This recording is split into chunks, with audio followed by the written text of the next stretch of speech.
โอ้ตายข้างกับนี่โอ้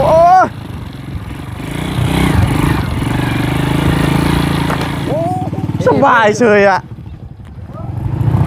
เฮ้ยหมุนลงเลยนะโอ้ยายโอ้ยว้าว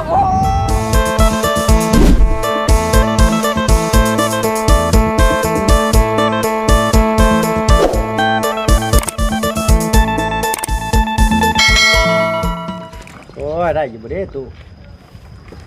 สิให้เจ้าน้องมึงก็แล้วกันเนาะเพราะว่า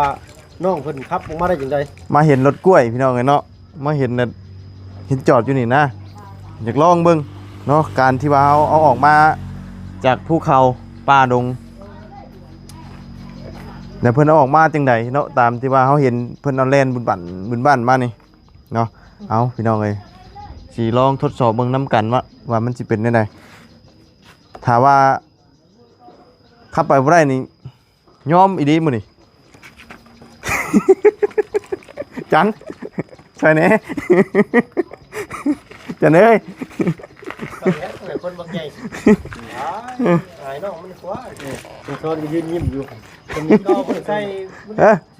น้อยเด้เรียนบ่ช่องเครือเอาสบายดีเด้อพี่น้องกันเนาะเอาน้องซ้อนยังน้อยสตาร์ทรถไปพี่เขาก็ยังดีโอ้โหฮะใส่เกียร์อยู่ได้น่ะใส่เกียร์อยู่บ่นี่จ้ะมันคือติดซะ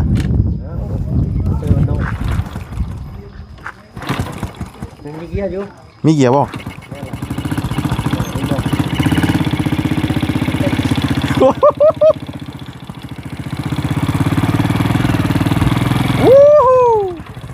ใช่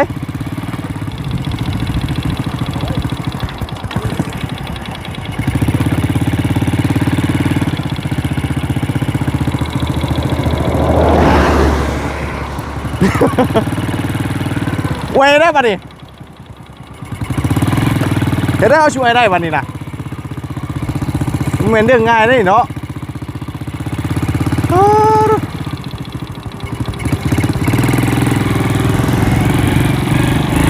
โอ้ตายข้างกับนี่โอ้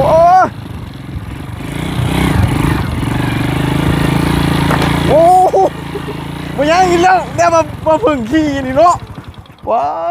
วเอาว่าเพิ่งขึ้นน้ำอีกได้ไม่เป็นง่ายได้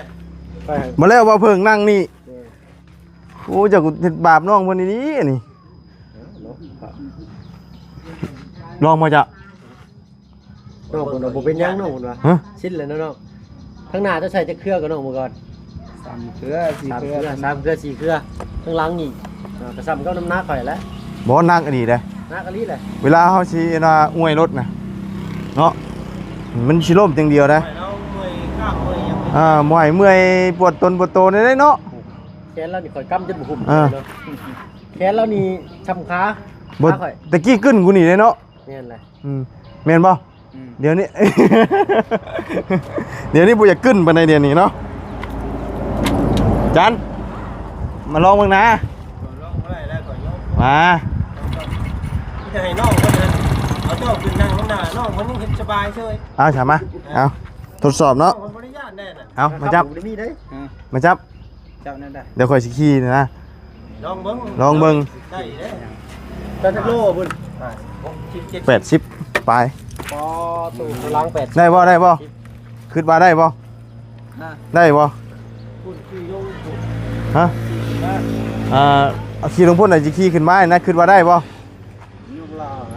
ยุกล้อให้ขึ้นเลยบ่สบายเฉยอ่ะโอ้ใจเย็นโอ้ยใส่ลมนะเฮ้ยหมุนลมเลยนะโอ้ยายโอ้ยว้าวยังไงนี่ตายเชียวอ่ะโอ้ยข่อยลงเขาอินชันกูหนีเนาะนี่เพื่อนมืออาชีพดีได้นี่นะสำนานได้บริจอดได้เฮานี่ต้องจอดอวย โอ้ เขาฝากให้ทั้งรุ่นกัน เอา เอ้ยได้ เบิ่งจับเบิ่งอยู่น่ะ เฮ็ดจังบ่ เอา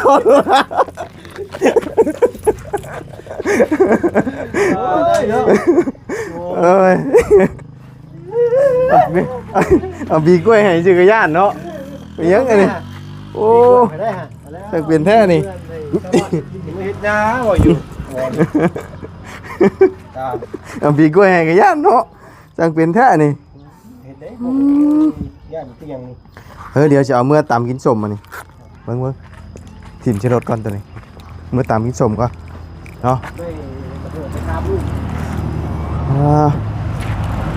อันนี้นี่จะเอาไปใช้นี่นะบอกมาชอน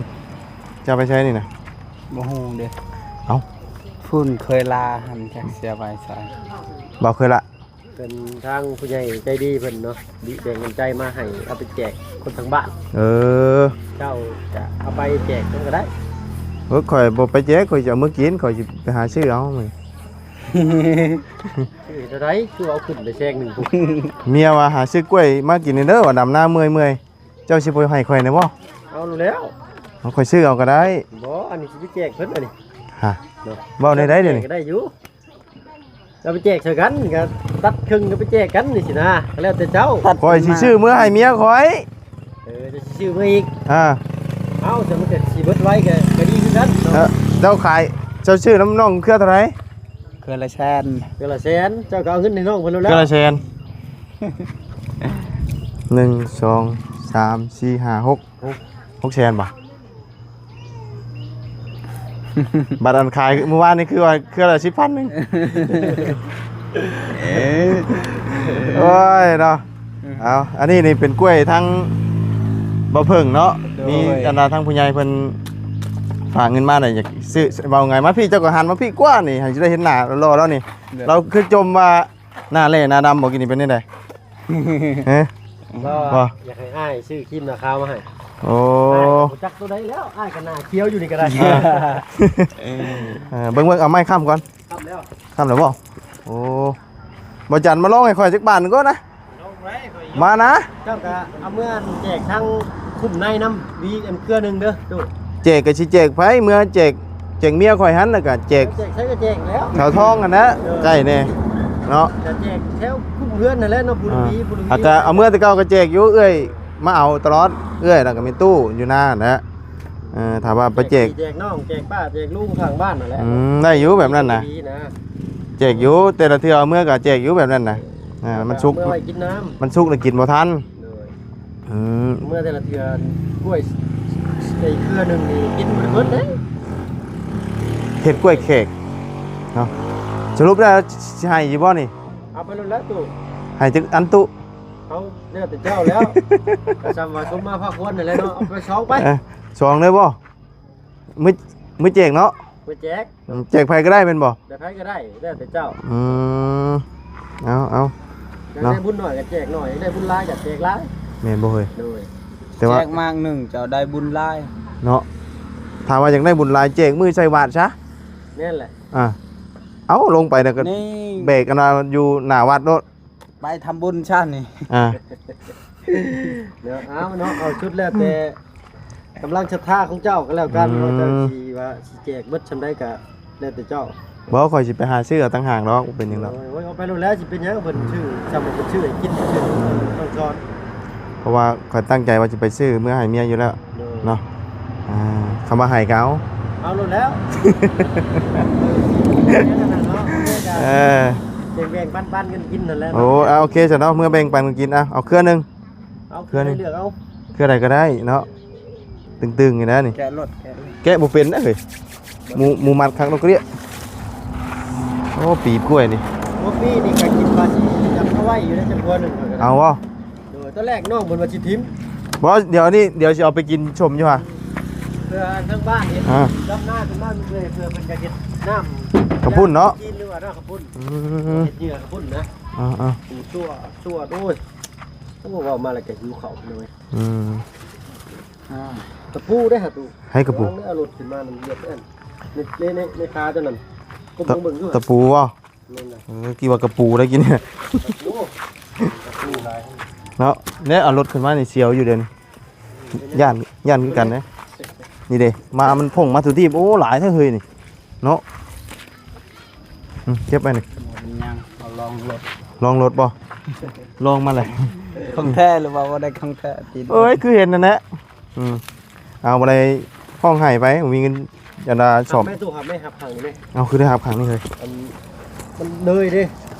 เลยแท่นวางไม้ข้างนอกมันได้เนี่ย เฮ้ยพกเครือเนาะยอมหับเลยปกติถามผมมีคนเนี่ยใส่หนาจะเครือ3 เครือ เก้าเครือ 9 เครือเนาะสูงสุดเนาะ กระเทินกันอีกจะได้2เครือนี่ตึบ อีเทิงนะอีเทิงนี่ซื้อเครือเทิง 4 เครือป่ะ เทิง4เครือเลย เฮ้ยคือบอก ทางเจ้านะ โอ้หัดอีดีเนาะขโมยหัด เราหมักขับแค่ได้เพื่อเสียวออกมาได้นี่ก็ เพื่อจะมัดได้นี่เป็นชั่วโมงนี่เนาะ โอ้ยคลิปหนึ่งจะจบ หัดดิ จะต่อยคลิปหนึงเลย บริเหตุอย่างเนาะ เด้อว่าเสียก็ไปเบิ่งก็ได้คลิปของผม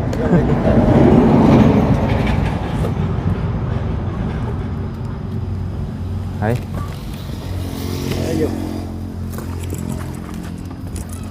เอาลงเลย ลงเลยว่ะมันโอ้ยหัดอันนี้ใส่ชื่อนี่เนาะมันบริขี่ใช่ไหม บ่ได้ขี่ไม้ได้ตู้ โอ้ เดี๋ยวจะคือบ่เบิ่งมันอยู่เบิ่งย่างมาหาข่อยดูย่างมาหาข่อยพี่ยม เอาให้เลยบ่ เอาไปเลยตู้ ไปใช่เนาะ เอาไปนอนแล้วเราว่าแล้วเครือละชั้น เนาะก็อยากให้ก็ให้น้องช้อนอีกก็ได้เนาะเอามือแบ่งกันกินหน่อยเนาะ นี่แหละ ขอบคุณทั้งเอื้อยเป็นหลายๆหน่อยนะ เฮ้ย ว่าเพิ่นกินใจเผื่อเพศ โอ้เครือนี่บ่งามเนาะ มันงามเลยตู้แต่ว่ามันลูกกับต้นไม้มา เห็นบ่ เคยนี่คือกันลูกต้นไม้มาแต่มึงว่ามือก่อนพุ่นเนาะเอา ซ้ำมาเลยเนาะ เลย เป็นยัง โอ้เขาไปเห็นกล้วยอยู่ในคือแบบกล้วยคือว่าทุกบ่ได้เนาะแต่ว่าพาออกมานะมันสิเป็นแมงเนาะเพิ่นเลือกคัดมาอย่างดีเลยนี่ อันนี้เด้ขึ้นรถพุ่นบ่ขึ้นรถพุ่นเล่นเนาะขึ้นรถบอลจันทร์มาเลยแล้วตัวงามพี่น้องเลยห่อนแท้ นี่เครือหนึงเนี่ยสิสุกเลยได้นี่ สิชุกแล้วบ่ นี่บ่เครือนั้นเนาะ ยังสิไปหาซื้อเอาตัวมันสุกอยู่เมื่อได้กินโดดนะอันนี้มันหลายมื้อ สุกลายได้อีกส่วน ลายวะ ตัวแรกเข้ารถคุณ อืม ใส่เลย หน่วยกล้วยเกือบสำแขน ตัวนี้ตึงคักเนาะตัวนี้เนาะ อันนี้ยังว่าบ่ตึงเด้โตชุกก็ตึงกูนี่อีกเด้ บ่ ตึงมันบ่ได้ต้องเว้าเลยดิ เนาะ คอยละสะอ้อนเขาไปเห็นน้องสอนโอ้ยเจ้าสิสะอ้อนย่องแล้วว่ะกล้วยบักลายแล้ว เอาสังเกตแน่ โอเคสงบ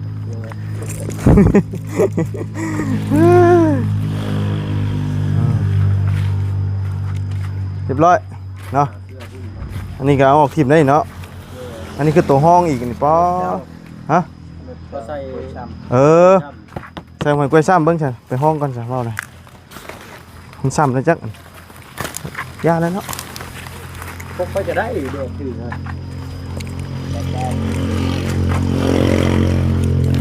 พกไป เผื่อเบิ้งหอดปิวลงเบิดบ่ บอกเพื่อเขาแดนเมื่ออากาศมันเย็นเนี่ย 3 โมงนั่นนี่ก็ได้เนาะแป๊บเดียวยังไม่ได้ไปใช่อยู่พี่น้องเลย3 โมงแรงเลยหอนอบเอาเนาะเมื่อยดิ เมื่อยแกตัวเอง เมื่อยเนาะเมื่อไหร่แก้กล้วยนี่เป็นไข่หรือบ่ บอกว่าได้เป็นใครเมื่อยสิ แต่ว่าปวดกระตุงกระโตใช่บ่ หน่อยไปกินข้าว กินข้าวกินต้มมีบ่ เขากินต้มมีนั่นแหละ ฮะ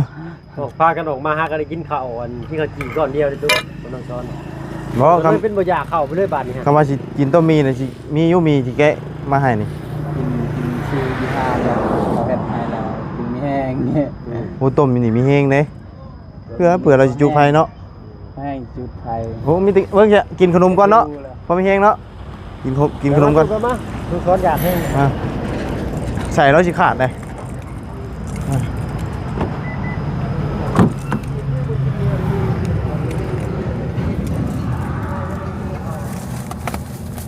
อย่าแล้วฉับไป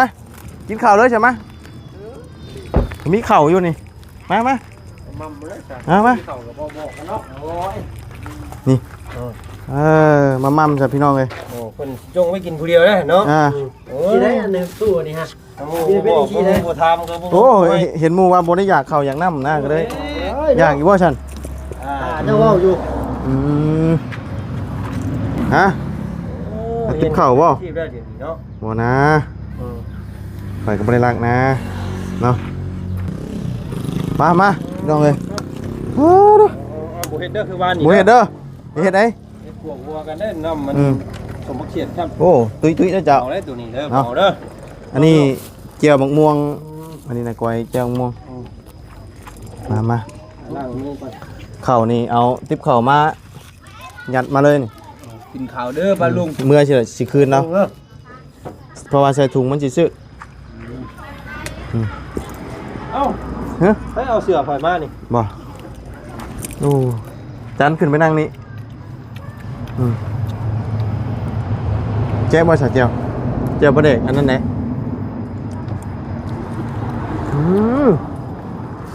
เขาชอบเขาว่าได้ มันจืดแน่ ชื่อเขาเจ้านี่ เจ้าต้องซักติ๊บข้าว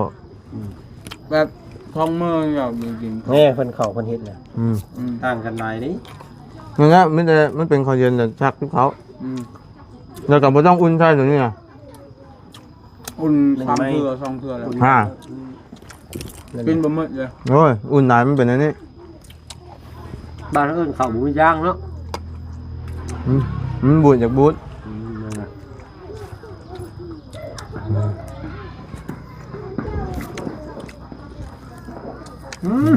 จะบอก ผมก็เถื่อนอยู่ กินคำใหญ่ได้เพียงวัน ถูกลงท้อนบ่นี่ถูกลงท้อนบ่จ้ะ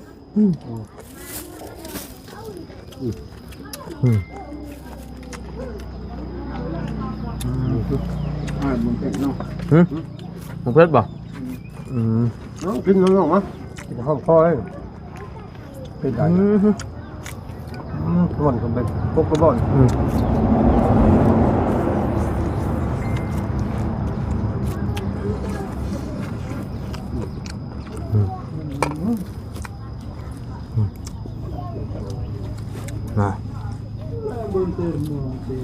มีบอกพี่จะออกมาหรือเปล่าน้ำรถมีป่ะ เขา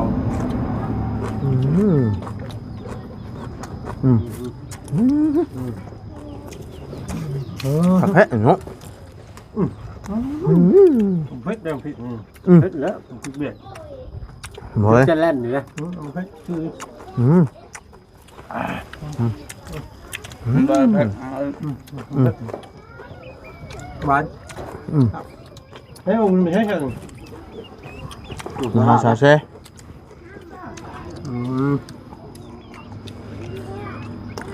ที่เราเพิ่นเอาเข้าไปให้น้องนั่นนะ ไปขอซาเซ่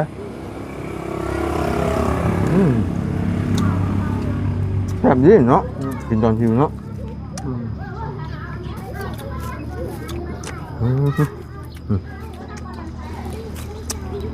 เดี๋ยวจะถามอยู่เอาลายว่าหรอเขาบ่ป่ะ เด้อพี่น้องเด้อ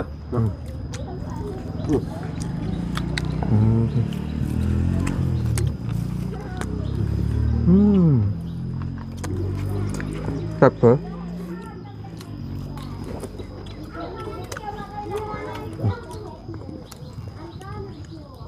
เราเพื่อชมพักชมพักเกียรตินะใช่ไหม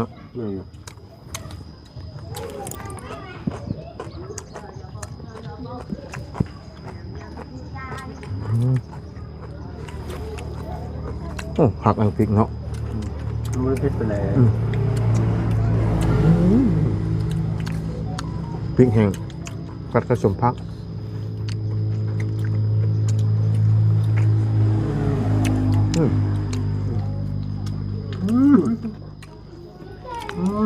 ครับ เอาไปกาดไว้ข้างในมันเผ็ดบ่ พริกไง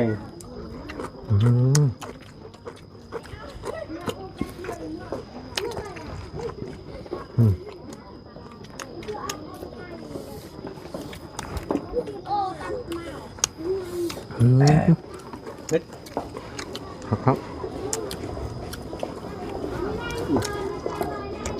นี่ซ้อนสมบูรณ์เขียนใครบอก เอาถุงเดียว มันซื้อมาจะถูก ฮะ เอามาจะ เราหายไปถุงเดียวแล้วมันยังมีอยู่ตู้เย็นเลยนะจ๊ะหักอันนี้เนาะกินตอนหิวแห้ง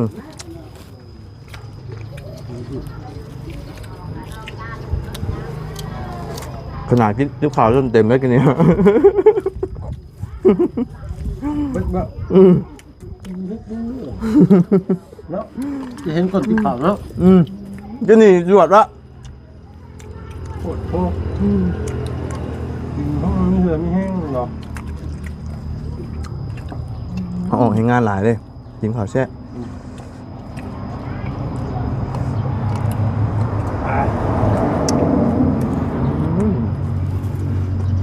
3 คนติ๊บหน่อยหนึ่งคนหนึ่งติ๊บใหญ่หนึ่ง เห็นก้อนคือกันเปล่า เช้าหนูท่านกินข้าวขับเลยไปเช้า ชอบนี่กินมี ออกมาเราก็กันง่ายท้องปลางอยู่บ้านนี่ดูเท่านี่มาหนูว่าจะชวนนะเนี่ย น้ำเปล่า ทำเลย มีป่ะ นี่นำแล้วก็ ลองวับไปหามึงป่ะ ปิด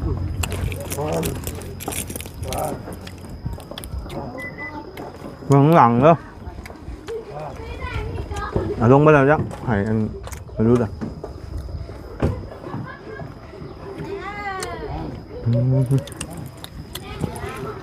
เจ็บป่ะมาป่ะกินเบิดพอดีเลยป่ะเพื่อนคนเครื่องป่ะเด้อกินเห็นเบิดอยู่นะ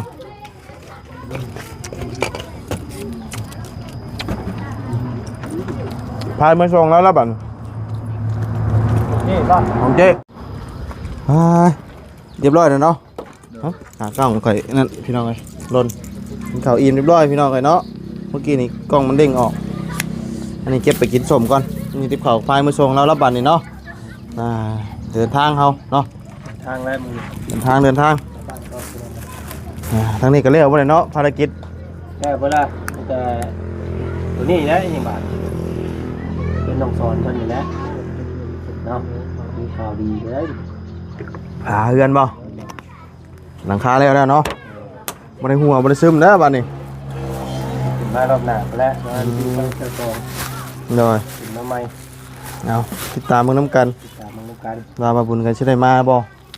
เนาะยันมันเจาะว่าสิไปใช้ยะพุ่นเด้เบิ่งได้คำว่ามากับมาจักมื้อ2มื้อเมื่อเบิ่งแปลงรถแปลงล่างซ่อมรถยังมันแล้วเรียบร้อยก่อนไปน้ำอยู่บ่ ไปกับไปเนาะเพราะว่ามันเราเวียกเรางานทั้งนี้น้ำแหล้วมึงเวียกมึงงานก่อนที่จะเวียกพุ่นกับงานเนาะที่ไปพุ่นทีมพี่มันจะยันมันมองงามแหล้วเพราะว่าสิ้นเดือนนี่คือสิสำเร็จเบิดยุคเพราะว่าทางบ่บุญเพิ่นก็กำลังขึ้นฉาบขึ้นติดใบประตูเลยเพื่อนหลังนั้น เพื่อนหลังน้อยเห็นบ่ แม่นทางสร้างเพิ่นก็ยันว่าเพิ่นอยากเห็นนะเนาะภาพเรือนซาน เลย มาประมาณสิ้นเดือนนี้นะสิเป็นพูดเป็นห้างกว่านี้ แล้วนะเนาะ แล้วเพื่อนน้องสอนก็คือสิสมบูรณ์ โอ้ใส่เสื้อลานี่งามไหมเนาะ แม่นและรุ่นเมืองเพิ่นว่าสิไปมื้อใดเพิ่นว่า จังหวะได้ก็สิประมาณ25นี่ติประมาณ25 26 27ฮอดพุ่นเด้เนาะ ทางเบิ่ง อันท่านขึ้นเรือนใหม่บ่ แม่นก็ยังบ่ฮู้คือกันได้ว่ามีไผไปแน่ รุ่นขับรีบรุ่นนี่เนาะมันบ่ได้ใกล้ได้ทำไปกรุงเทพผู้ใดกลัวกรุงเทพอีก จักร้อยบ่ 700 700บ่ 700กิโล 700กัน 800บ่มันซ้ำไปกรุงเทพผู้ใด ก็เติมน้ำมันประมาณ2เทื่อนะเนาะกำเต็มถังเนาะ บ่บ่ปานนั้นแล้ว เอ้ามันเบิดครึ่งถังเฮาก็เติมบ่ให้มันบกคักเด้ ซาข่อยขึ้นเวียงจันทร์วงนึงนี่ยังเหลืออยู่ เหลือบ่ เหลือ3-4ขีดแล้วเป็นทางแล้ว นั่นแหละมันก็สิได้เติม2เทื่ออ่า เพราะว่าไปใช้หญ้านี่บ่ฮอด บ่ฮอด บ่ฮอดจริง มันก็สิได้เติม2เทื่อเต็มทางนี่มันสิบกลงนะ 2เทื่อ 2เทื่อเนาะเทื่อละล้านปลายพุ่นแหละเติมเต็มทางเนาะ ประหยัดอยู่ ประหยัดอยู่แต่ว่ามันระยะทางมันไกลมันก็เฮาเหยียบสปีดมันก็คือเก่ามันก็ ดีไป3ล้านนะ ค่าน้ำมันเนาะ ค่าน้ำมันนี่3ล้านนี่มาบ่อยากฮอดแล้ว แม่น มาบ้านเฮาบ่ฮอด3ล้าน แม่นอยู่ ขึ้นไปฮอดเวียงนี่ล้านห้า อ่า แล้วก็จากเวียงไปใช้หญ้าอีกก็ประมาณล้านหนึง อืม ที่เดืออยู่500,000 โดย กลับลงมานี่สิกลับลงมาฮอดแต่เวียงเบิด เบิด ล้านห้า เติมมันอีก เติมเขาอีกล้านห้าแม่นฮอดบ้านเฮา อืม เนาะ เบิดอยู่ทางเข้าบ้านมัน แม่น ยู่ไปซะเนาะพี่น้องเอ้ยร่ำลาเด้อเดินทางมื้อนี้เนาะเบัดทุกคนเนาะเฮาเนาะมื้อเนาะ เมื่อแล้ว 1 2 3 4เนาะ4พระองค์พี่น้องเอ้ยเนาะอยู่บ่บุญกับมางแต่วันที่9วันนี้ ให้ดำหน้าก่อน มื้อนี้วันที่19บ่18บ่18พี่น้องเอ้ยเนาะหลายมื้อเติบเนาะไปสำหรับมื้อนี้ก็ร่ำลาเด้อพบเจอกันใหม่พี่น้องกันเนาะไปแล้วฮ้อนแล้วบัดนี้ไปสบายดีกินข้าวอิ่มมาเลยเบิดเนาะ เจ้าเชื่อบ่ เหลือได้หนึง เดี๋ยวนิดนึง เอาไว้ให้พ่อแล้วสิเด้ จงไว้พอว่า เราบ่จงไว้ให้พ่อ โอ้ยเนาะกะกะลีดิไป